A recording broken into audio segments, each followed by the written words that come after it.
God's will is what you will choose yourself if you know all the factors. और आप परमेश्वर की इच्छा को खुद ब खुद चुनेंगे जब आप जानते हैं कि उसके क्या परिणाम हैं। Now let us look at today's text, that is Proverbs chapter 3 verse 5 to 10. और नीति वचन 3 उसका 5 से लेकर 10 जो आज की शिक्षा का निर्देश है उसको खोलें। Proverbs chapter 3 verse 5 to 10. I'll read it for you. नीति वचन 3 उसका 5 से लेकर 10। Trust in the Lord with all your heart and lean not on your own understanding.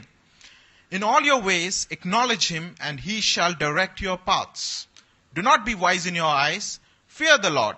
Depart from evil, and it will be health to your flesh and strength to your bones.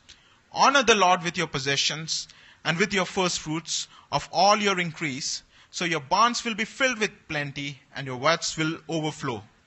और यहां पे ऐसे लिखा है, तू अपनी समझ का सहारा ना लेना, वरन संपूर्ण मन से यहोवा पर भरोसा रखना, उसी को स्मरण करके सब काम करना, तब वह तेरे लिए सीधे मार्ग निकालेगा। अपनी दृष्टि में बुद्धिमान ना होना, यहोवा का भय मानना और बुराई से अलग रहना। ऐसा करने से तेरे शरीर भला चंगा और तेरी हड्डियां पुष्ट रहेंगी। अपनी संपत्ति के द्वारा और अपनी भूमि की सारी पहली उपज देकर यहोवा की प्रतिष्ठा करना। इस प्रकार तेरे खत्ते भरे पूरे रहेंगे और तेरे रसकुंडों में नया दाख मधु उमड़ता रहेगा। Trust in the Lord with all your heart. परमेश्वर पर अपने पूरे दिल से भरोसा कर। You know, one of the way we will know God's will is by trusting in him. और एक जो तरीका है कि हम परमेश्वर की इच्छा को कैसे जानेंगे, वो है अपने संपूर्ण दिल से उस पर भरोसा करने के द्वारा। When we have this full confidence in him. जब हमारा पूर्ण भरोसा उसमें है। Why is it that sometimes we have trouble in trusting God? और क्यों ऐसा होता है कि हम जूझ जाते हैं परमेश्वर पर भरोसा रखने से? I'll tell you why. मैं आपको बताना चाहता हूं क्यों। We find it hard to trust someone we don't know. हम मुश्किल पाते हैं किसी पर भरोसा रखना जिसको हम जानते नहीं। For example, if someone comes right now and asks for keys of your house, you'll find it difficult to trust him. और एक उदाहरण के रूप में अगर कोई अभी आपके पास आए और बोले कि आप उसको अपने घर की चाबी दे दें, तो आप मुश्किल पाएंगे कि कैसे मैं अपना घर का चाबी किसी को ऐसे दे सकता हूं। You find it difficult to trust him because you don't know him. और आप इसलिए मुश्किल पाते हैं क्योंकि आप उसे जानते नहीं हैं। It would be a different case if somebody you know asks the keys of your house. और परिस्थिति बिल्कुल विपरीत होगी अगर कोई जान पहचान वाला आपसे आपकी घर की चाबी मांगे। So you see, if you know the person, it's easy to trust him. और ये आसान हो जाता है भरोसा करना जब आप उस व्यक्ति को जानते हैं। And many of us find it difficult to trust God because we don't know him. और कई लोग परमेश्वर को भरोसा करने में मुश्किल पाते हैं क्योंकि वो परमेश्वर को जानते नहीं। You know, you may ask what is meant by knowing him. और आप पूछेंगे कि क्या मतलब है परमेश्वर को जानने का? You know, to know him is to love him. और ये है कि उसको जानना मतलब उससे प्रेम रखना। To love him is to trust him. और प्रेम रखना मतलब भरोसा रखना। To trust him is to obey him. और भरोसा रखना का मतलब है उसकी आज्ञा का पालन करना। And to obey him means being blessed by him. और आज्ञा का पालन करना का मतलब है कि उसके द्वारा आशीष पाना। You know, it all starts by knowing. और ये सारा शुरुआत होता है उसको जानने के द्वारा। So if we find it difficult to trust God, then we have to spend more time knowing him. और अगर आप मुश्किल पाते हैं उस पर भरोसा करने के लिए, तो आपको ज्यादा समय बिताना है उसको जानने के लिए। Trust in the Lord with all your heart and lean not on your own understanding. तू अपनी समझ का सहारा ना लेना, वरन संपूर्ण मन से यहोवा पर भरोसा रखना। You see, that's another problem. और ये एक और समस्या है। We lean on our own understanding. हम अपनी बुद्धि का सहारा लेने लगते हैं। You know, when we don't pray जब हम प्रार्थना नहीं करते, and we're not reading our Bibles, हम अब परमेश्वर के वचन को नहीं पढ़ रहे, you know, what we are doing is we are not leaning on God, but we are leaning on our own understanding. इसका मतलब क्या है कि आप परमेश्वर की बुद्धि का सहारा नहीं ले रहे हैं, आप अपनी बुद्धि का सहारा ले रहे हैं। And that's a terrible mistake. और ये बहुत ही खतरनाक गलती है। That's a terrible approach to live our life. और ये बहुत ही खतरनाक तरीका है अपने जीवन को व्यतीत करने का। And Bible has issued warning for that. और इसके लिए बाइबल परमेश्वर का वचन चेतावनी देता है। You know, we read in Proverbs chapter 14 verse 12, there is a way that seemeth right unto man, और नीति वचन 14 उसके 12 में लिखा है कि एक ऐसा मार्ग है जो मनुष्य को सही लगता है, but in thereof there is ways of death. लेकिन उसके मार्ग में मृत्यु ही मिलती है। In Jeremiah chapter 10 verse 23 and 24 says, "O Lord, I know that the way of man is not in himself." और यिर्मयाह उसके 10वें अध्याय में लिखा है कि भविष्यवक्ता कहता है, मैं जानता हूं प्रभु कि जो मनुष्य जिन मार्गों पर चलता है वो उसके अंदर उसको पता ही नहीं, It's not for them to direct their steps. और वो मनुष्य का कार्य नहीं कि वो अपने मार्गों को खुद चलाए। Correct me, O Lord. परमेश्वर मेरे को ताड़ना दे। You see, we don't have in ourselves to direct our life. और हम में ये काबिलियत नहीं है कि हम अपने खुद के मार्गों को बनाएं। Why is that? ऐसा क्यों है? Because we don't know all the factors. क्योंकि हम सारी सच्चाइयों को और जो भविष्य को नहीं जानते We हैं। don't see the big picture which God sees. हम वो बड़ी जो चीज है, बड़ा जो परमेश्वर का भविष्य है, वो हम नहीं देख सकते, परमेश्वर देख And सकता that's है। why Bible says, do not lean on your own understanding. इसलिए परमेश्वर का वचन कहता है अपनी बुद्धि का सहारा मत ले। So let's read again. Trust in the Lord with all your heart and lean not on your own understanding. तो फिर से इस चीज को पढ़ें कि अपनी बुद्धि का सहारा मत लेना, वरन पूर्ण मन से यहोवा पर भरोसा रखना। In all your ways acknowledge him. उसी को स्मरण कर कर सब काम करना। And in all our ways acknowledge him.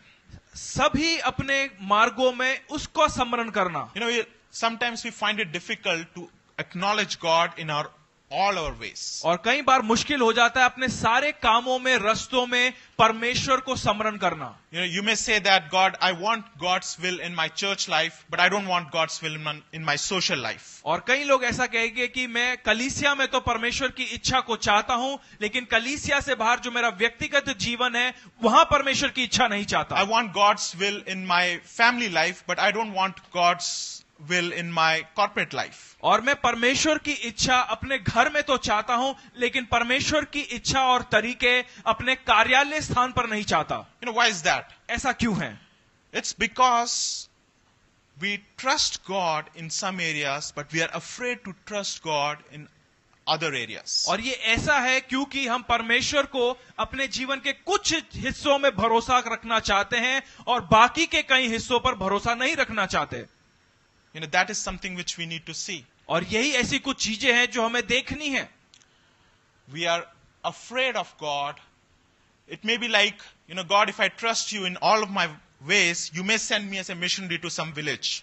और ये इस रूप से है कि अगर परमेश्वर मैं अपने सारे तरीकों से तेरे पर भरोसा करूंगा तो तू कहीं मुझे सुसमाचारक प्रचारक के रूप में किसी गांव में भेज देगा। Or you may ask me to marry someone I don't like. और या तू मुझे किसी को ऐसा शादी करने के लिए बोलेगा ऐसे व्यक्ति से जिससे मैं प्रसन्न नहीं हूं। You know, that's being afraid of God. और ये ऐसा है कि मैं परमेश्वर से भय खाता हूं।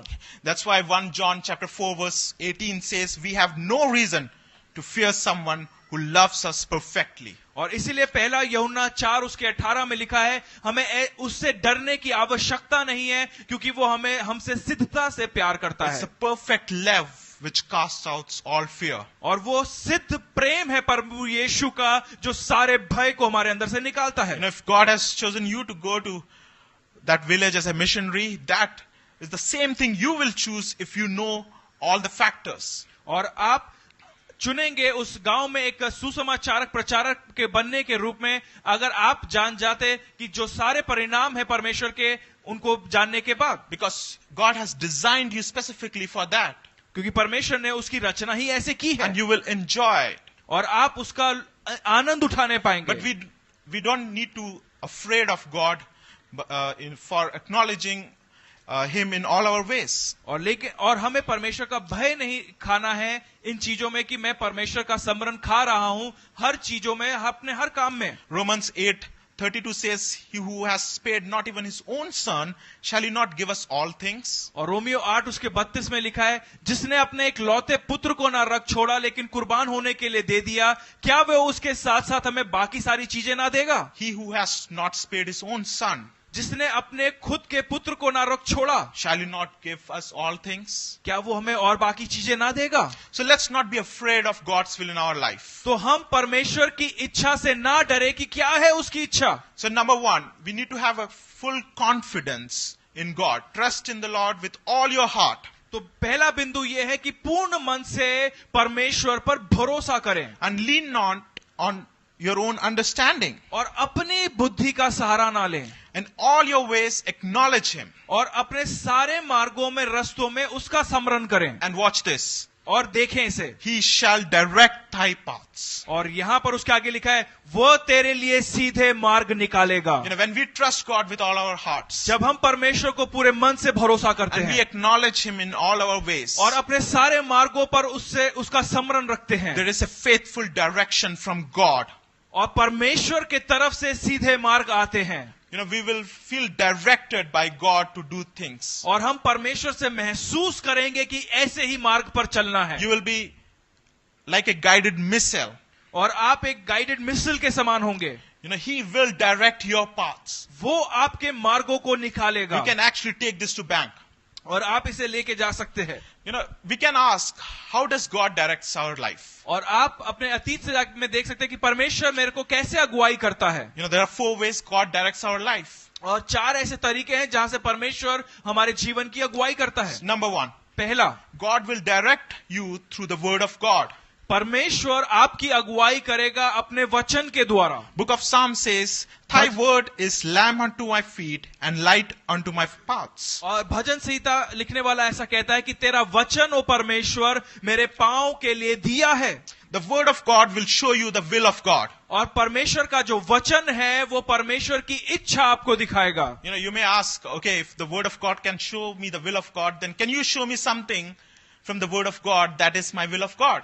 और आप कहेंगे कि अगर परमेश्वर का वचन मेरे जीवन की इच्छा को दिखाता है तो क्या आप कुछ ऐसा दिखा सकते हैं वचन से इस समय जो मेरे मार्ग को दिखाने के बारे में कुछ बोलता है। There are 3 specific will of God which we will know today. और 3 बिल्कुल केंद्र बिंदुत इच्छाएं हैं परमेश्वर की हर एक व्यक्ति के लिए। Number 1, सबसे पहला 2 Peter chapter 3 verse 9 says, God is not willing that any should perish. और दूसरा पतरस उसका 3 उसके 9 में लिखा है कि परमेश्वर नहीं चाहता कि कोई भी नष्ट हो। So it's God's will that you will be saved. और ये सबसे पहली इच्छा है परमेश्वर की कि आप मोक्ष या उद्धार पाएं। Salvation is God's will for you. और परमेश्वर का उद्धार आपके जीवन की सबसे पहली इच्छा है। It doesn't matter what you have done.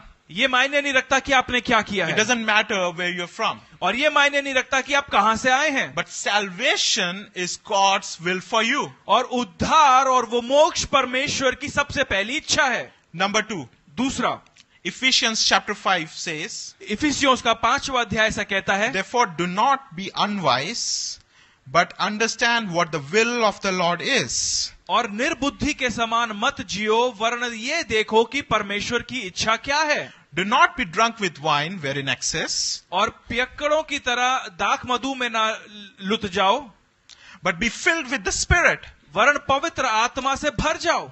Now, number 1, God's will for us is salvation. और सबसे पहला जो परमेश्वर की इच्छा है वो है उद्धार। Number 2, God's will for us is being Spirit filled. और दूसरा परमेश्वर की इच्छा है कि हम उसकी आत्मा से भर जाएं। So if you are saved, अगर आप उद्धार पाए हैं God's will for you is being Spirit filled. तो आपकी परमेश्वर की इच्छा उसके बाद ये है कि आप पवित्र आत्मा से परिपूर्ण हो। If not, why not? और अगर नहीं है तो ऐसा क्यों? This is something which you should be asking. ये ऐसा प्रश्न है जो आपको पूछने की आवश्यकता है। God's will for you is that you be Spirit filled. और परमेश्वर की ये इच्छा है कि आप उसकी आत्मा से परिपूर्ण हो। And if you pray, God will fill you with His Spirit. और अगर आप प्रार्थना करेंगे तो वो अपनी आत्मा से आपको भरेगा। You know, number 3, और तीसरा, 1 Thessalonians says, For this is the will of God, even your sanctification. और वहां पर लिखा है कि पहले थेसलोनियन में कि यही परमेश्वर की एक और इच्छा है कि तुम शुद्धिकरण पाओ। Number 1, salvation is the will of God. सबसे पहला है कि उद्धार पाएं आप। Number 2, being Spirit filled is the will of God. और दूसरा परमेश्वर की इच्छा है कि आप उसकी आत्मा से भरें। And number 3, sanctification. और तीसरा है पवित्रताई। You know, sanctification means that being set apart for God. और पवित्रताई का मतलब ये है कि परमेश्वर के लिए अलग किए गए हों। 1 Thessalonians chapter 4 verse 3 says, For this is the will of God, your sanctification, that you should abstain from sexual immorality. और पहला थेसलोनियन उसके 4 में लिखा हुआ है, फर्स्ट थेसलोनियन 4:3 उसमें लिखा है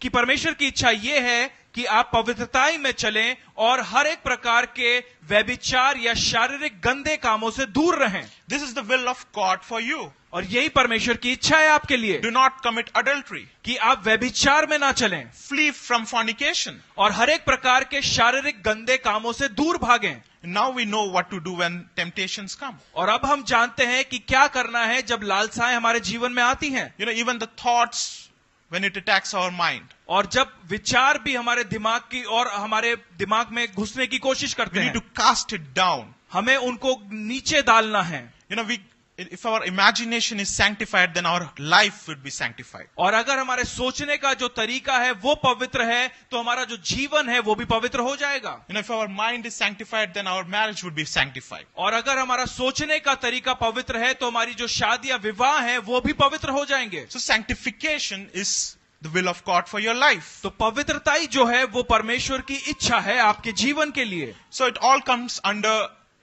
the topic, how does God direct us? और ये सारी चीजें जो हैं वो परमेश्वर की जो सिद्ध इच्छा है उसके नीचे आती हैं। So number one, God's direct us through His Word of God. और सबसे पहला है कि परमेश्वर अपने वचन से हमारी अगुवाई करता है।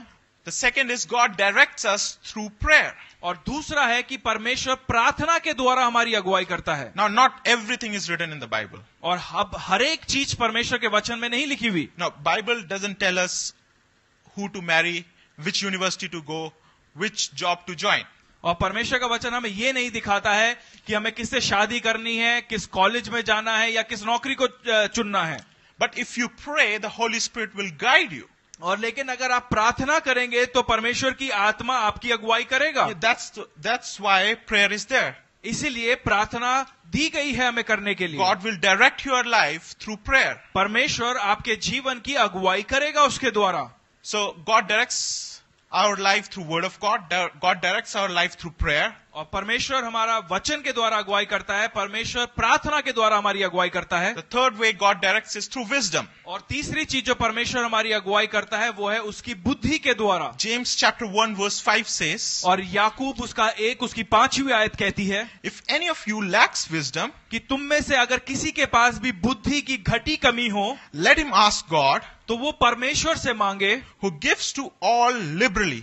जो बिना किसी कारण के सबको देता है। That's an amazing promise. ये बहुत ही अच्छी प्रतिज्ञा है। You know, without reproach, it will be given to you. बिना रुकावट, बिना आपका कुछ भी देखे आपको बुद्धि दी जाएगी। You know, God wants us to use wisdom. परमेश्वर चाहता है कि हम बुद्धि का इस्तेमाल करें। Now, not everything is written in the Bible, and there is not everything we should pray about. और हर एक चीज के बारे में परमेश्वर के वचन में नहीं लिखा, और हर एक चीज के विषय में हमें प्रार्थना नहीं करनी चाहिए। For example, if you are going for an interview, और अगर आप इंटरव्यू के लिए जा रहे हैं, do you pray, should I wear the casual dress or should I wear the formal dress?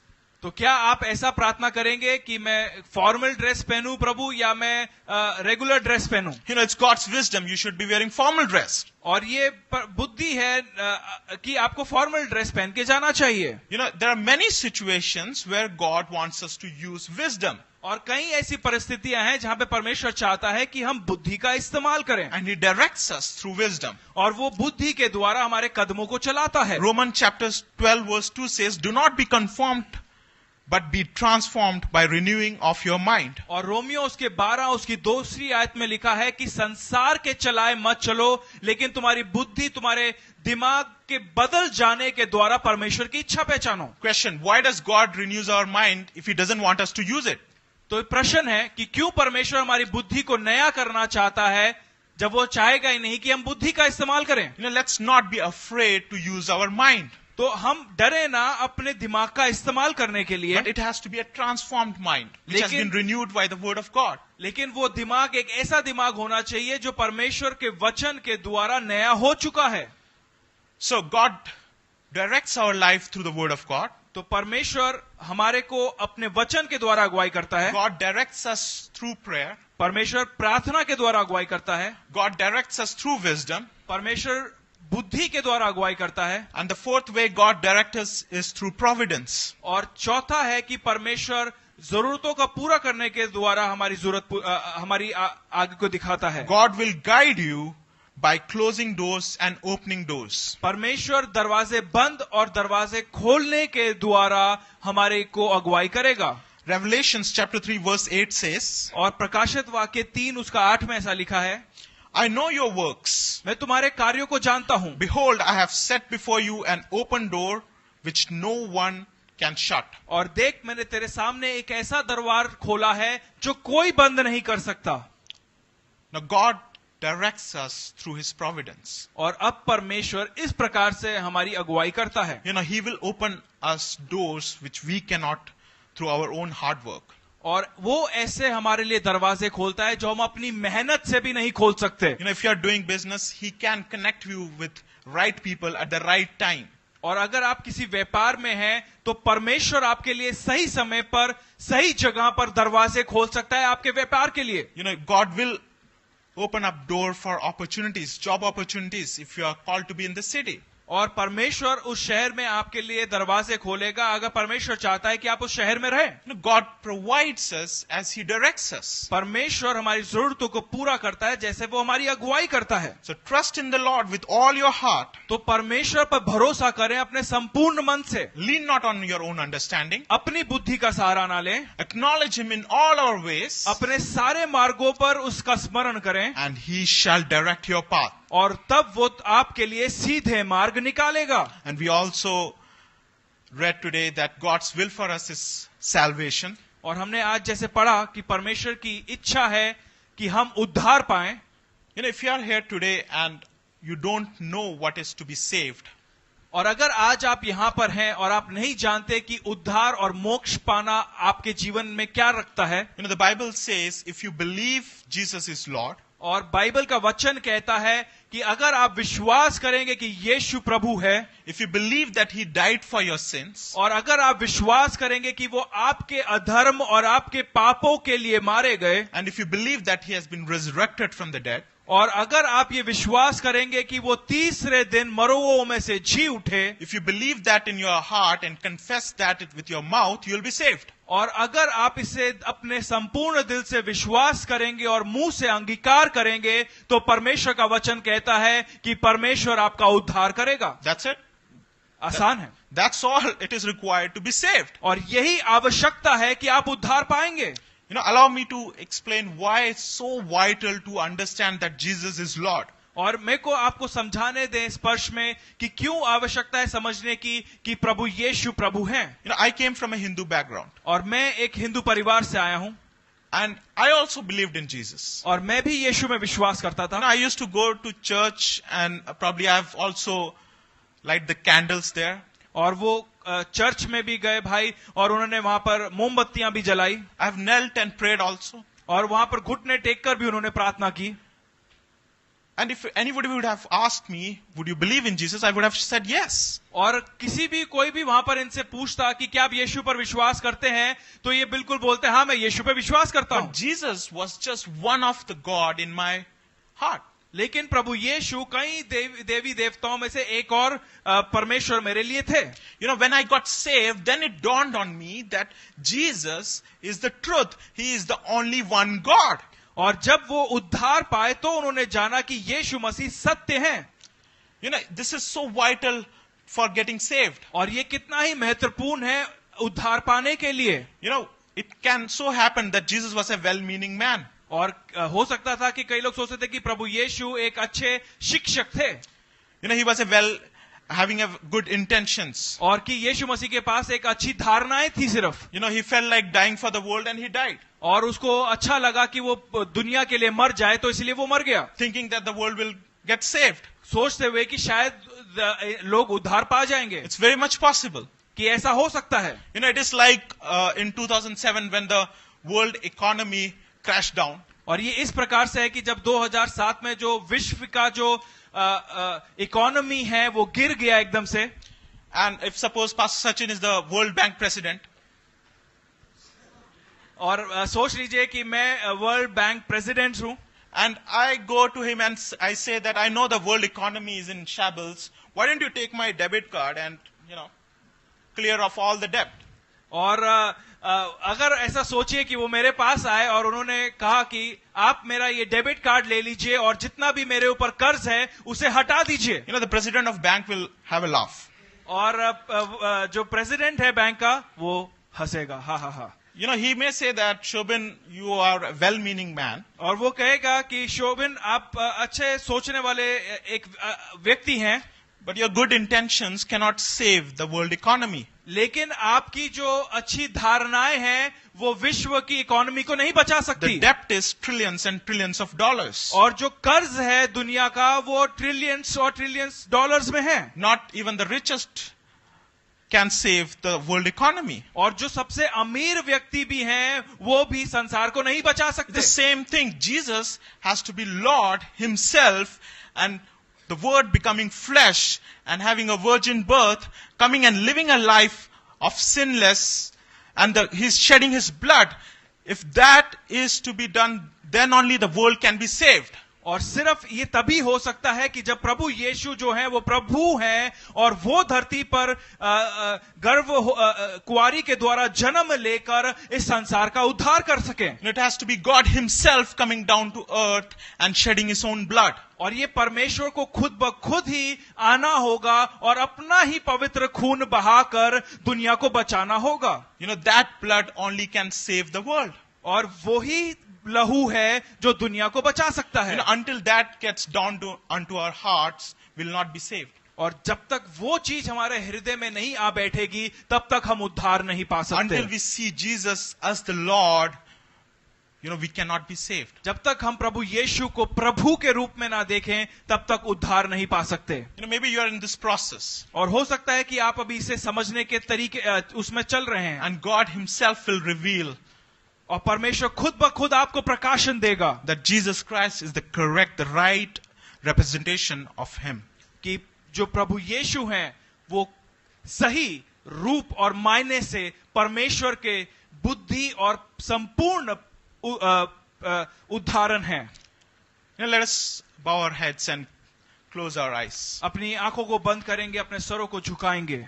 You know, maybe you are here and you don't know what is to be saved. और शायद आप यहां पर आज हैं और आप नहीं जानते उद्धार पाने का मतलब। And you can ask God, God, would you reveal yourself to me? और आप खुद परमेश्वर से मांग सकते समय, क्या परमेश्वर तू अपने आप को मुझे दिखाएगा कि क्या है तू? I'm honest about this thing that I don't see Jesus as Lord. और मैं इसके प्रति सत्य से बोलना चाहता हूं कि मेरे को नहीं समझ आता कि प्रभु यीशु ही कैसे प्रभु है। Would you reveal Jesus as truth to me? क्या आप प्रभु यीशु का जो सत्य है पूरा, क्या आप उसका प्रकाशन मुझे देंगे? I confess that I'm sinner by nature. और मैं अंगीकार करता हूं कि मैं अपने चरित्र और शारीरिक रूप में पापी हूं। And the word of God says that anyone who confesses, God is just and faithful to forgive him and cleanse him of all unrighteousness. और परमेश्वर का वचन सत्य है मेरे प्रियो। उसका वचन कहता है कि यदि कोई भी अपने पापों का अंगीकार करे तो परमेश्वर विश्वास योग्य है उनके पापों को धोकर क्षमा करने के It लिए। doesn't matter what you have done. ये मायने नहीं रखता कि आपने क्या किया है, It doesn't matter from where you are. और ये मायने नहीं रखता कि आप कहां से आए हैं। You know, God's will for you is to get saved. परमेश्वर की इच्छा ये है कि आप उद्धार पाएं। And if you pray, He will move heaven and earth to reveal Himself to you. और अगर आप प्रार्थना करेंगे तो वो स्वर्ग और धरती को हिला देगा कि वो आपको वो प्रकाशन और बुद्धि दे। Maybe you are saved, but you are sitting here and you have not been spirit-filled. और हो सकता है कि आप उद्धार पाए हुए विश्वासी हैं लेकिन पवित्र आत्मा से परिपूर्ण नहीं हैं। God's will for you is to be spirit-filled. और परमेश्वर की इच्छा ये है कि आप पवित्र आत्मा से परिपूर्ण हो। You know, today ask Holy Spirit to fill you, और आज पवित्र आत्मा से मांगे कि पवित्र आत्मा मुझे परिपूर्ण कर, to lose your tongue, कि आपकी जबान खुल जाए, so that you can speak in tongues. कि आप अन्य अन्य भाषा में बोलने पाएं। You know, God's will for you is sanctification. और परमेश्वर की इच्छा फिर ये है कि आप पवित्र तो हो। Maybe you have done something and brought defilement into your life. और हो सकता है कि आपने कुछ ऐसा किया है और आप अपवित्रता से भर गए हैं। You know, if we confess, God will cleanse you. और अगर आप अंगीकार करेंगे तो वो आपको शुद्ध करेगा। There is a bondage which God wants to break. और एक ऐसी कड़ी है, ऐसी बंधुआई है जिसे परमेश्वर तोड़ना चाहता है। He sees that your imaginations under bondage and he wants to give you freedom. और अगर आपकी सोच विचार बंधुआई में है तो वो उनको तोड़कर आपको आजादी देना चाहता है। Reclaim your life by proclaiming Jesus as your Lord of your spirit, Lord of your body and Lord of your soul. और आप अपने जीवन को ग्रहण करें, जीवन को ले लें अपने मुंह से अंगीकार करने के द्वारा और प्रभु यीशु को अपनी आत्मा, अपने प्राण और अपने शरीर का प्रभु बनाने के द्वारा। Lord, I pray for everyone here. प्रभु जी, मैं प्रार्थना करता हूं हर एक व्यक्ति के लिए यहाँ पर। Lord, I pray that you will reveal yourself as the true Lord.